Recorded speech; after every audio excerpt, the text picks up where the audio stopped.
am Harper Sinclair, 35, a high school graduate who built Sinclair & Co. Consulting from the ground up to a $12 million valuation. Growing up in Ann Arbor in the Pacific Northwest, I never imagined I'd achieve such success, or that my future mother-in-law Eleanor Langford would call me ignorant trash at our family dinner.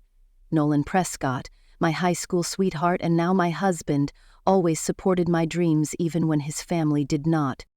My childhood home was a cramped two-bedroom house where my parents worked around the clock just to keep the lights on. My father drove a delivery truck at night while my mother cleaned houses and waited tables on weekends. Exhausted though they were, they always made time to listen to my small business ideas. Starting at age 16, when I began crafting beaded bracelets and selling them to classmates, everything seemed to click when I was a sophomore at Lincoln High School in Chicago.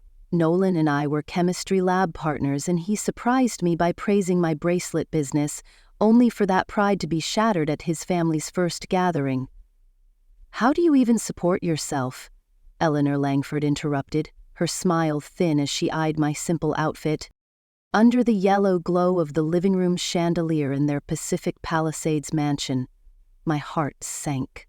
Her words weren't just a careless insult. They dismissed my entire upbringing, my hard work, my ambitions. I forced a calm smile at Nolan, who sat silent, his own smile strained. But inside I vowed, no one would ever underestimate me again. That very night I returned to my makeshift home office in our Ann Arbor garage and sketched out a plan to expand my social media side hustle into a full service called Blue Harbor Media. I raised capital, hired a designer, and evolved from beaded bracelets into curated fashion accessories, ultimately launching StoryArc Strategies. Before long, our first business hit a revenue run rate of $1.2 million a month, forcing even Nolan's family to acknowledge my success. At 26, Nolan earned admission to Northwestern University, his father's alma mater. But I didn't apply anywhere. College costs were beyond my reach, and my entrepreneurial fire burned too brightly. Each time Nolan urged me to seek scholarships, Eleanor would scoff. "A girl with no formal education has no future." Today, at 35, we live in a charming Laguna Beach home overlooking the Pacific, my sanctuary, where Nolan and I greet each sunrise on the sand. Eleanor sent me an email apology, admitting she was wrong to judge me. I smiled, knowing that true worth isn't tied to pedigree or appearance, but to grit and an unbreakable spirit. David Brooks, a successful attorney in downtown Chicago, was the only family member to respect my efforts. Nolan's siblings Lydia Montgomery and Owen Fitzgerald were polite yet distant, clearly echoing their mother's attitude. Yet Nolan and I remained close from our high school days forward. When Nolan received his acceptance letter from Northwestern, I felt equal parts pride and uncertainty. I hadn't applied anywhere, and nothing thrilled me more than building my own path. Nolan's family disagreed. "A girl without a degree has no prospects," Eleanor warned again. After Nolan left for Seattle to start his studies, I stayed in Ann Arbor juggling 2 part-time jobs to save every penny. Evenings found me at the public library teaching myself graphic design and marketing through free online courses. At age 23, I took the leap and launched my first legitimate business, a social media management agency, in my parents' garage, with only 2 clients and barely enough to cover my phone bill. One summer evening, amid the scent of motor oil in that cramped garage, Nolan knelt on one knee and asked me to marry him. Tears fell down my cheeks from happiness and from the sting of Eleanor's whispered, "You could do so much better." But instead of breaking me, that moment steeled my resolve. Refusing to let taunts deter me, I organized a brand launch workshop right there in the garage. Owen handled the live stream tech, Lydia managed logistics, and over 50 local shop owners showed up. The event was such a success that Eleanor publicly offered me her apology. Our wedding was a simple celebration in Chicago's Botanical Garden. The first year of marriage was magical despite our modest 1-bedroom apartment. We cooked elaborate dinners on a shoestring budget, rented used movies on our second-hand sofa, and dreamed together. Meanwhile, Sinclair & Co. Consulting grew steadily, proving every challenge was a stepping stone. Waking up beside Nolan each morning in Laguna Beach, I felt prouder than ever of the path I'd chosen. Different, but wholly true to my dreams. Then came the setbacks. 3 months ago, I lost my biggest client, and my computer crashed before I could back up crucial files. Our emergency fund vanished overnight. One evening, I found myself in tears after yet another prospect chose a competitor. "Maybe I should get a real job," I whispered.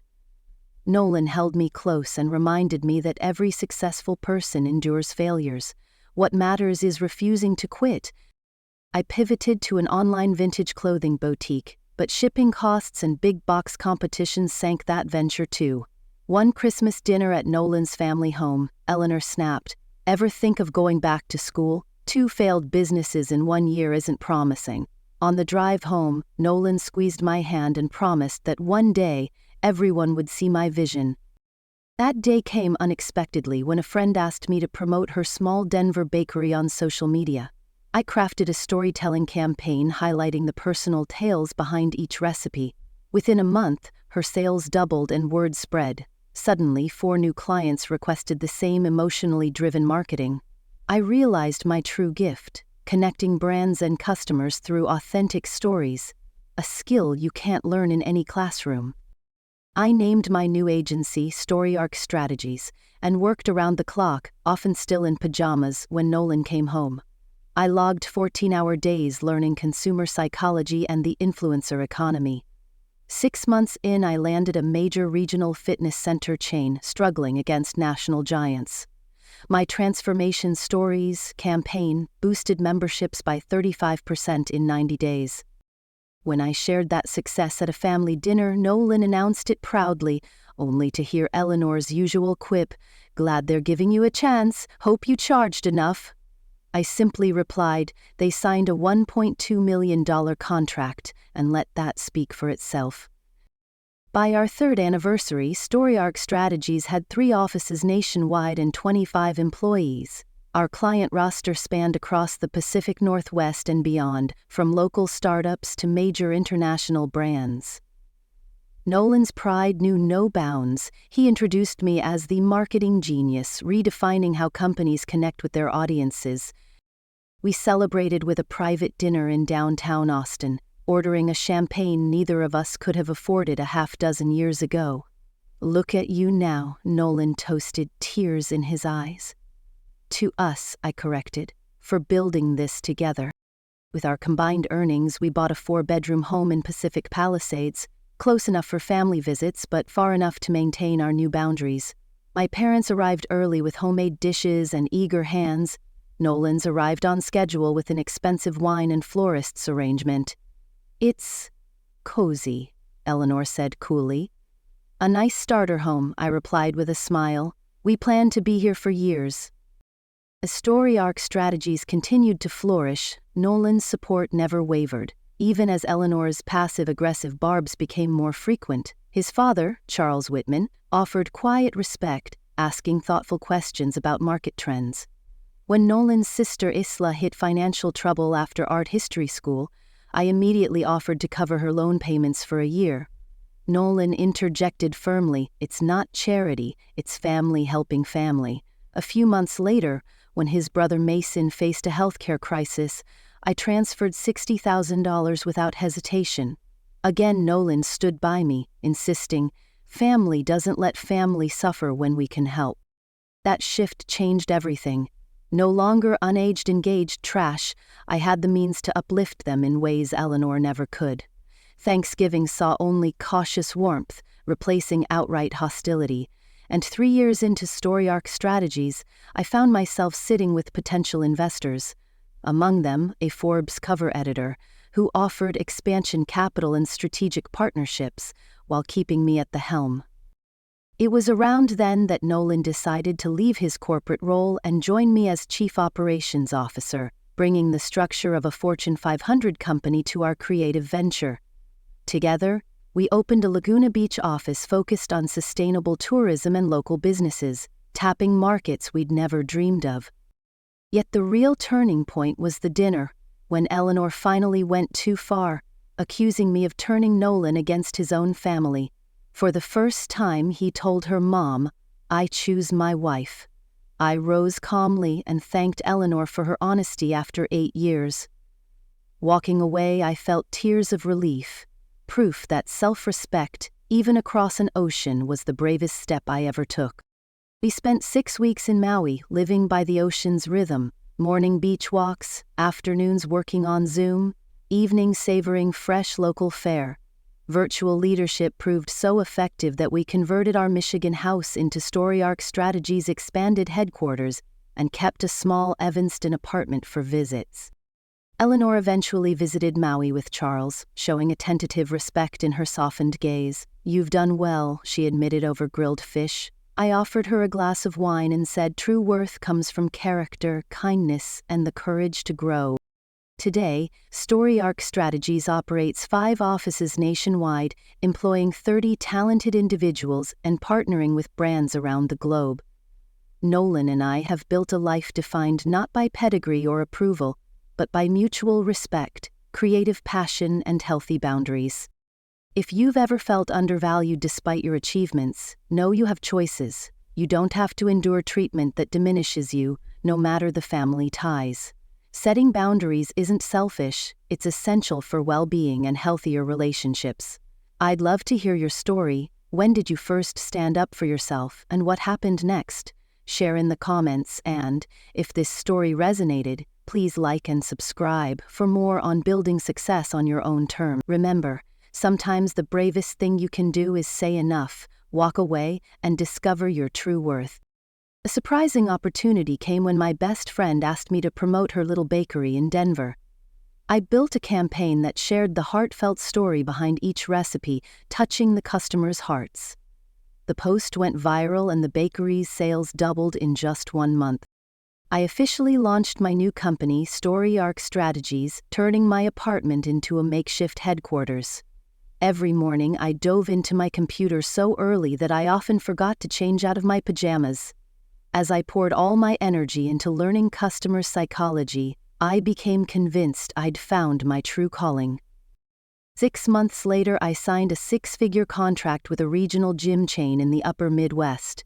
My transformation journey campaign boosted membership by 35% in just 3 months. I arrived at Brooke's house that evening with my report in hand, hoping for a look of approval. Mrs. Margaret merely nodded and said, "Nice work, so you've got your pricing right?" I smiled, satisfied that my persistence had spoken for itself. I was stunned when that first client not only renewed their contract but also referred me to other partners. By the end of that year, StoryArc Strategies had 7 major clients and was finally turning a real profit. Ethan couldn't hide his excitement. He popped champagne for every new deal and listened intently as I laid out my expanding vision. "There's no stopping you now," he said, his eyes shining with pride.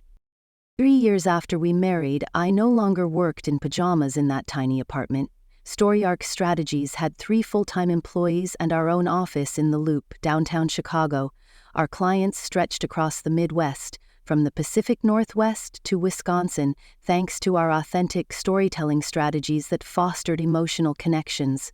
While other agencies still scrambled to leverage social media, we had already established methods that delivered measurable results. When I reviewed our first quarter earnings report, Ethan gaped at the numbers. "You built this from nothing?" he exclaimed. I gently replied, "I couldn't have done it without you." Together with our combined income, we bought a 4-bedroom house in the suburbs of Evanston, Illinois, not Pacific Palisades, California, but a world away from where we started. I insisted on covering every expense myself, refusing any financial help from the Brooks family. "We can do this on our own," I told Ethan.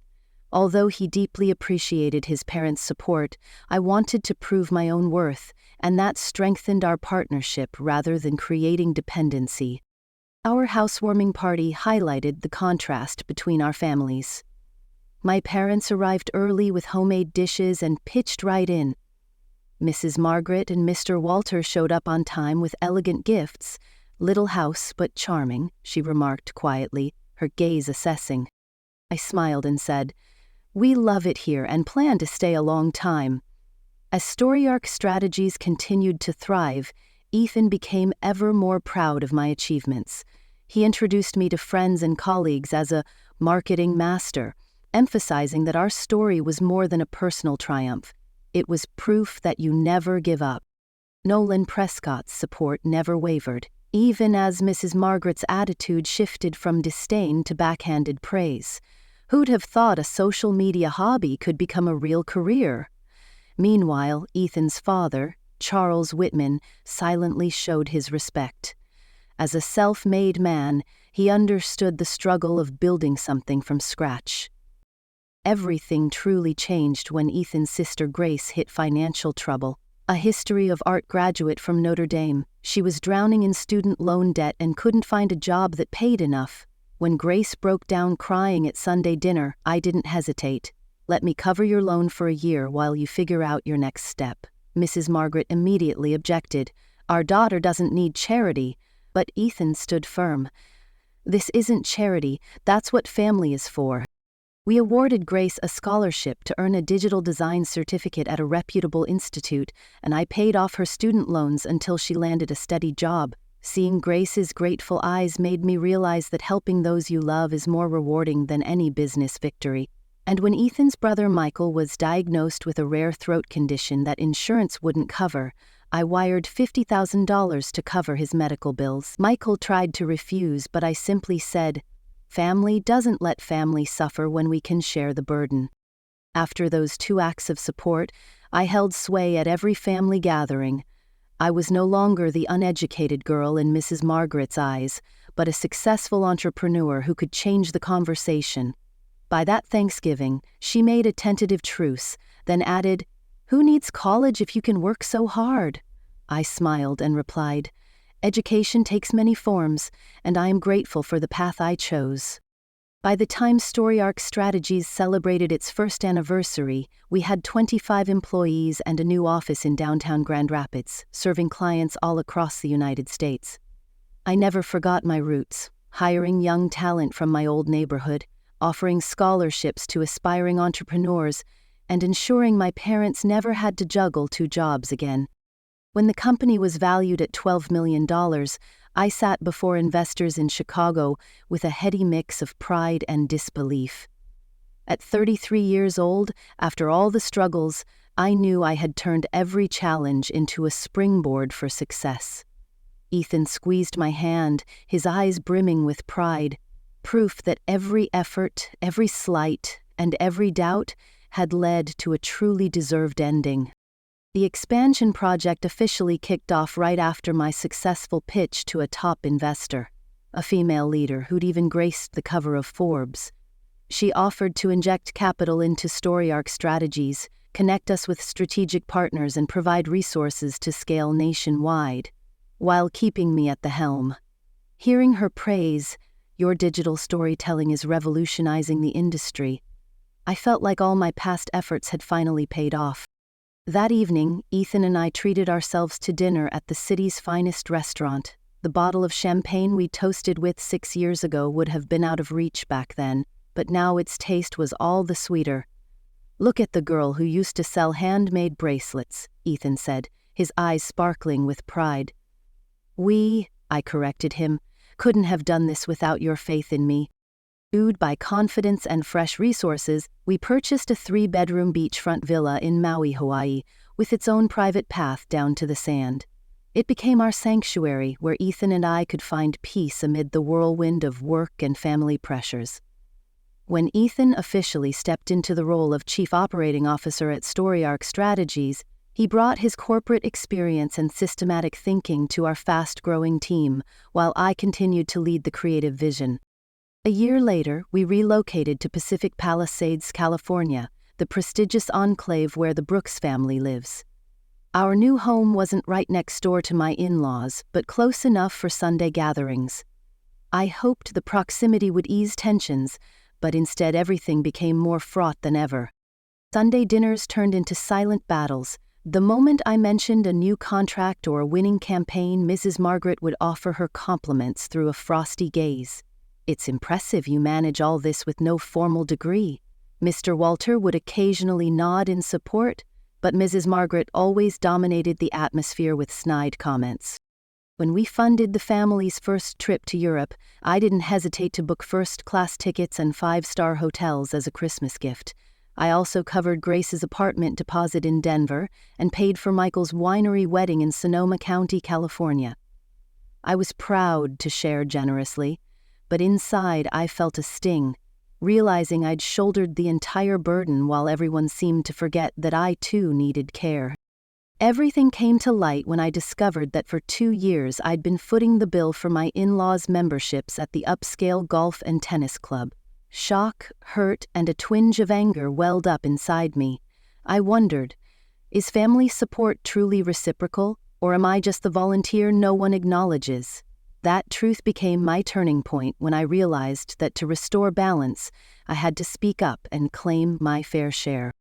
Madison spotted the automatic payments for the golf and tennis memberships coming out of our joint account after my father-in-law mentioned financial struggles during the downturn. I asked Ethan, not angrily but sadly, "Why didn't you tell me?" He admitted he'd wanted to shield his family, fearing his mother would be embarrassed if she knew we were footing the bill.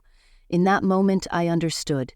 Despite Mrs. Margaret's cruelty, the real humiliation was mine. From then on, my distance from Mrs. Margaret grew deeper. She continued her backhanded praise. Quite a feat, self-taught and all. Meanwhile, Mr. Walter, the true self-made man, said little but always inquired sincerely about my business strategies. That contrast only underscored how patriarchal attitudes still obstructed my efforts. Every Sunday dinner at the Brooks home became a subtle performance between Mrs. Margaret and me. Her comments about new money and educational values echoed relentlessly, leaving me tense. Once, on the pool steps, she advised me to focus on having children rather than throwing myself into work. I bit my lip, reminding myself to stay patient for Ethan's sake. When Grace landed a position at a prestigious design firm, Mrs. Margaret threw an elaborate celebration. I spent the afternoon choosing a tasteful, solid-colored dress and suggested that Ethan give her pearls for their wedding anniversary, hoping to prove I was accomplished in her eyes. My heart raced with the hope of easing our conflict. Arriving at the 3-story mansion's glittering crystal foyer, I forced a smile. Grace beamed, saying, "I'd have given up without Madison." Before Mrs. Margaret could respond, she interjected with a bitter laugh, "Having extra money to throw around, I guess?" The room went silent. Everyone recognized her sting. Nervous laughter rippled around me and my chest tightened. In that moment I realized I'd reached my limit. It was time to stand up for myself and prove I wasn't just the giver, but Ethan's partner and a colleague worthy of respect. At the dinner table, confrontation flared as Mrs. Margaret poured another glass of wine, her cheeks flushed from each sip. With a sneer, she praised my success. "Amazing, you taught yourself and still pulled off such big feats." Mr. Walter glanced at his wife, concern and pity in his eyes, but she pressed on with her provocative barbs. When the main course arrived, Mrs. Margaret wouldn't let Grace or me off the hook. She curled her lip and sneered, "I'm sure Grace doesn't need business advice from her. She only knows how to scroll through Instagram." The table fell into stunned silence, broken only by the clinking of silverware. Ethan set down his fork and said coldly, "Please stop, Mother. Madison runs a multi-million-dollar company and employs 30 people, including our son." Mrs. Margaret flew into a rage and spat out, "Has my son thrown away his future to marry this uneducated, cheap girl?" I lifted my chin, my voice calm but cutting. "My husband chose values, not diplomas. Love and mutual respect are the true foundations of lasting success." The room seemed to freeze as my words echoed through the elegant dining room. Ethan took my hand, his eyes full of admiration and warmth. "I'm proud of my wife," he said. Mr. Walter nodded quietly, openly endorsing my stance. And Mrs. Margaret at last was silenced by the steadfast intelligence of the woman she had once derided. From that moment on, power and respect were reset. I was no longer seen as an outsider but as an equal member of the Brooks family. My life and career continued to flourish, proof that perseverance, love, and fairness can triumph over any prejudice. Sunday night at the Brooks Pacific Palisades estate shimmered under crystal chandeliers, but I felt suffocated the moment I stepped inside. Seated opposite my mother-in-law, Eleanor Langford, who had always looked down on my self-taught path, I forced a polite smile while Ethan sat beside me, his eyes heavy with the struggle between his love for me and his loyalty to his mother. Before I could even introduce the latest success at Story Arc Strategies, Mrs. Margaret interrupted in a mocking tone. Who would have thought this uneducated girl could run a multi-million-dollar company? When Grace glanced at her mother with pained eyes, Mrs. Margaret only smirked. Today she has money, tomorrow she'll just flaunt it. The entire table fell silent again, only the lonely clatter of forks and knives breaking the hush in that grand room. Each of her remarks felt like a knife to the pride I'd spent 7 years building. I had worked to pay Grace's tuition, covered Michael's medical bills, and endured all the silent contempt to keep the peace. But now, the betrayal and shame swelled so strongly that I could no longer remain seated. When Mrs. Margaret ignited her next barb, "Do you dare bring any grandchildren to my son?" Ethan stood up, furious, and demanded, "You will apologize to my wife right now." The room fell into breathless silence, every eye fixed on me and my mother-in-law, waiting for my next move. I rose calmly, folded my napkin beside my untouched plate, and said softly but firmly, "Thank you for your candor after 7 years. Family is not a place to nurture hatred. Mutual respect is the only true foundation." Then, I walked through the foyer doors, leaving Mrs. Margaret's regret and anger behind me. On the Uber ride home, tears streamed down my face, not out of sadness, but from a profound sense of relief. In the quiet of our own home, painful memories washed over me, yet they also reminded me of the strength in my self-worth. After that night, even though the Brooks family continued their gatherings, no one dared insult me openly again. Ethan held me tight and whispered, "You've shown my family your true value," and together we were free to build our own home, confident that love and justice are always worth the effort. We sat silently in our living room, weighed down by unspoken decisions. Ethan looked at me, worry in his voice. "What happens now?" I sighed, choosing each word. "I need some space. I'll return to Hawaii for a while." He quickly offered, "I'll go with you, we can rest together." I shook my head gently. "I have to go alone to think clearly about our future. I need to know what I'm ready to demand." His eyes reflected concern, but he nodded, honoring my decision. The next morning, before my flight, we sipped coffee together in quiet companionship. Ethan promised to face his mother with strength and demand a genuine apology, not just empty words. I listened, comforted by his presence and humbled by the long road of change ahead for our family. The flight to Maui gave me time to reflect. I felt as though I'd left a heavy burden behind. Our spacious beach house, with windows opening onto the rhythmic crash of waves, became the place where I found myself again. In those first days, I rested, swam, and strolled along the sand, keeping my phone off, except for a few quick calls with Ethan and my assistant.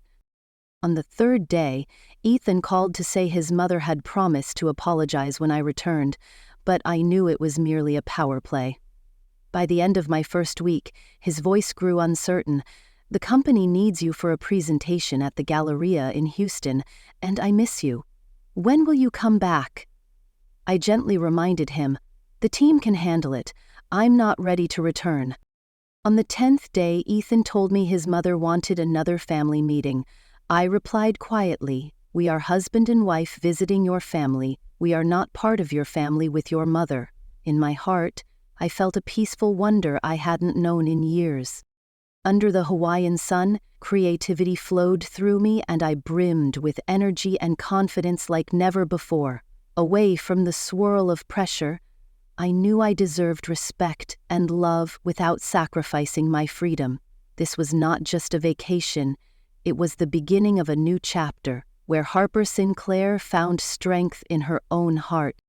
I decided to extend the trip and set up a remote office right at our beach house in Maui, working to the soundtrack of the waves. 2 weeks later, Grace called me directly, her voice trembling as she described how tense things had become back in Pacific Palisades, California. "Your mother's pretending nothing's wrong, and Dad and Ethan are silent," she said. "I'm so sorry," I blurted. "Don't worry," Grace replied. "Michael and I are completely on your side. Nothing she says is acceptable."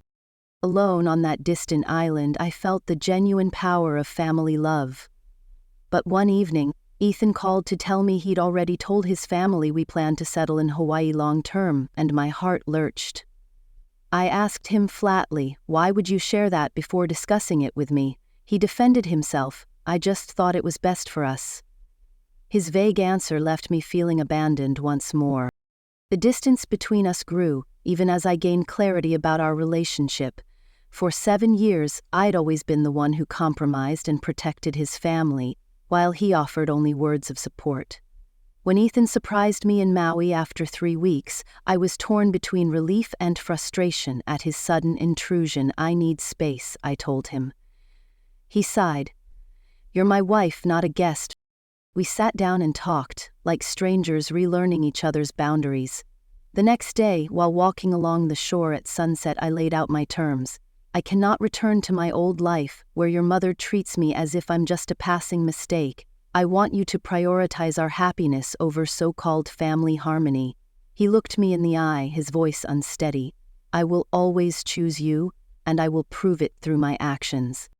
We began a rebuilding trust plan. Ethan called his mother to demand a sincere apology and refused any family gatherings until her attitude truly changed. Back at work, I delegated operations to my team, focusing on creativity and strategy so I could watch him actually follow through. Under the Hawaiian sun, my creative energy and sense of freedom were restored. Seeing Ethan not just talk the talk but truly commit to setting clear boundaries and fighting for our happiness, I realized this was more than a vacation. It was the turning point of a new chapter, one where Madison and Ethan would build a life grounded in mutual respect and genuine love. We started video therapy sessions with a psychologist to explore the tangled patterns that led to our crisis. Ethan admitted for the first time that his role as the family peacemaker had become a burden, as he unwittingly enabled his mother's manipulation and criticism. Each session revealed the old cycles: silent resentment, unconditional surrender, and the fear of breaking the peace. He recognized that keeping everyone happy had actually driven a wedge between us. A week later, Mrs. Margaret phoned with a half-hearted apology. "Maybe I was too harsh. I only worried about Ethan's future." I replied calmly, "For 7 years you've cared about his future by constantly belittling me." Her tone suddenly shifted. "What about your family? Don't you care about them?" Ethan stood up and firmly defended me. "Mother, you must respect Madison. We're not cutting ties, but your actions must change, not just your words." After that call, I saw Ethan with new eyes, proud of his courage and relieved. We decided the Maui house would no longer be just a retreat, but our main home for the foreseeable future. I proposed opening a West Coast branch focused on sustainable and local tourism. He smiled brightly, the same passion I first fell for in the chemistry lab rekindled in his eyes. We set a new rule. We'd only see the Brooks family when Mrs. Margaret offered a genuine apology and showed real change. In those early island days, I rediscovered my creativity, unburdened by toxic family stress. Mornings were spent jogging on the beach, afternoons in Zoom meetings, and evenings savoring local cuisine, each day fueling fresh inspiration. Meanwhile, we launched a Story Arc Strategies division dedicated to sustainable tourism, partnering with local Hawaiian businesses. Our Grand Rapids headquarters ran smoothly thanks to technology, and our team thrived with the renewed energy of a new workspace. The change of scenery didn't slow us down, it enhanced our flexibility and creative culture. Our Maui stay lasted 7 weeks, each day an opportunity to rebuild our relationship on respect and understanding. Therapy continued, sometimes together, sometimes alone. helping us establish healthy boundaries and honest communication. I realized that sometimes you must step away to truly see your own value and your partner's. And that was the turning point for Madison and Ethan, to find their real home. Two hearts in harmony and a love built to last. Ethan joined me in video therapy sessions, uncovering the causes of our family crisis. He admitted he'd treated smoothing over his mother's feelings as normal, never realizing it was harming our marriage. Every time I saw him struggle to maintain peace, I admired his bravery in choosing to change. Back in the Pacific Northwest, the Brooks family dynamics began to shift too. Mr. Walter privately called Ethan to apologize for staying silent during his wife's outburst. "I failed both nights, and for years." His frank admission moved us deeply and strengthened our resolve to maintain our new boundaries. Mrs. Margaret attempted a reconciliation gift, lavish but no apology attached. When that failed, she tried to guilt-trip us through others. "She's suffering so much," Walter reported. Ethan stood firm. "We're not responsible for Mom's feelings, but when she's ready to speak honestly, we'll listen." 3 months passed before Margaret phoned a timid apology. "Perhaps I went too far that night." I calmly responded, "You called me uneducated trash and told me to disappear. After 7 years of enduring that, I need real change, not just words." There was a long silence before she finally said, "I'm sorry if I hurt you," her voice trembling. We decided the Maui house would be our permanent home, returning to the Pacific Northwest only for business or scheduled family visits. I proposed expanding our West Coast branch into sustainable tourism, a fresh direction for story arc strategies. Ethan nodded eagerly, his eyes as bright as the day I first met him in the chemistry lab, full of ambition and creativity. When Grace visited us in Hawaii, she was astonished. "Now I understand why you needed to leave. This place feels completely different." I smiled. "It's more than a location. It's the boundary we established, the space where respect and love can flourish." As the sun set over the island, I knew Madison and Ethan had finally found their true home, each step forward taken hand in hand, with mutual appreciation and unwavering love. Michael and his wife were our first guests after Grace, followed by Mr. Walter. Mrs. Margaret still declined the invitation at first, but when she finally arrived at the Maui airport after 8 months, she looked tentative, almost shy in our sunlit home scented with sea salt. At our first dinner together, she offered a brief compliment. "You both have done very well." Ethan squeezed my hand and whispered, "We're building our life, not someone else's expectations." Although there were still tense moments, sidelong glances and long silences, the atmosphere was free of its old poison. Mrs. Margaret maintained a proper distance, and I wasn't sure whether she'd changed genuinely or simply realized she'd lost her power. On her last night, as Ethan and Mr. Walter grilled fresh fish on the lanai, Mrs. Margaret slipped into the kitchen and said in a low voice, "I still don't understand how you succeeded." This time, I felt only compassion for her narrow view. "I don't judge people by degrees or family lines," I replied softly. "I look at character, kindness, and the desire to keep learning." I poured her a glass of wine and added gently, "Life is too short to live by prejudice." Her eyes softened at last, like the first crack in the glass that once separated her from the wider sky. The following year, our lives began to settle into a steady rhythm. Story Arc Strategies grew to 3 offices across the United States and signed new contracts with international brands. Ethan and I finally found the balance between work and family that we had always yearned for back in the Pacific Northwest. Our relationship with the Brooks family still has its tensions, but in place of hostility there is now a cautious respect. The biggest change, however, has been within ourselves. I no longer seek validation from those who cannot give it, and Ethan no longer sacrifices our family's well-being out of misplaced courtesy. We've set clear boundaries that protect our home while still keeping the door open for meaningful family connections. Looking back on the journey from the girl selling handmade bracelets in Grand Rapids to co-founding a $1 million company in Maui, Hawaii, I realized that the deepest lesson isn't about marketing strategy, it's about self-respect. True success is measured by relationships built on mutual respect, work that brings purpose, and the courage to walk away from what diminishes you. Sometimes, the most painful moments become the catalysts for our greatest growth.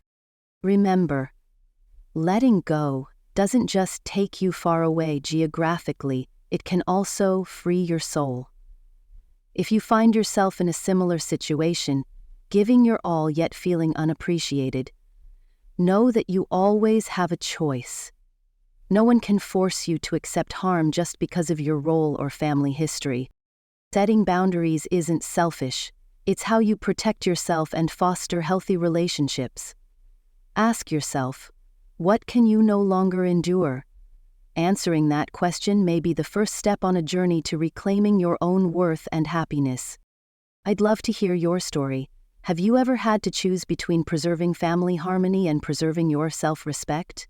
How do you strike that balance in your own life? Share your thoughts in the comments below. If you found value in Madison and Ethan's journey, please give this video a thumbs up and subscribe so you don't miss more stories about building success and overcoming challenges on your own terms. Thank you for listening, and always remember, sometimes the bravest thing you can do is say enough and walk away from those who cannot see your worth. Your future self will thank you for it.